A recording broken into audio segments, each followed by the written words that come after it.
It may look like the puzzle is solved, but you will notice that I can slide out this piece, then this one, and then the rest of the parts from the frame.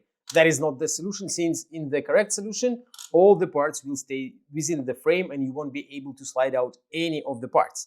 This puzzle was designed by Lucy Powers and made by Pelican. Difficulty level of this puzzle is 8 out of 10 on a Puzzle Master's difficulty scale that runs from 5 to 10. This piece won't be sliding out since it will be held by other parts within the frame. So it will be quite an interesting puzzle since it is not one layer but 2 layers of parts, and it can be really difficult to solve. There are many ways to assemble the parts within the frame in a 2-layer shape, but only one of them is the Antislide solution. If you like the Antislide 2L puzzle and you want to buy it, go to puzzlemaster.ca and don't forget to subscribe if you want to see more videos from Puzzle Master. We will start from this corner and put this part on top. The next one will be this piece on top of the first one, like that. Here we can put this piece, and this small L-shaped piece will go under it, like that.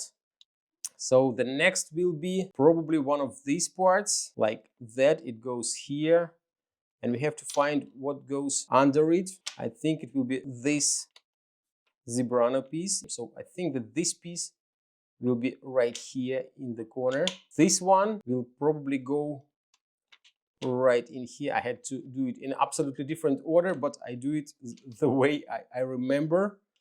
And this one goes on top. Now the puzzle is solved. If you try to slide out any of the parts, you can obviously move them up and remove them, but you won't be able to slide to left, right, front, back, any of the parts. They all sit tight.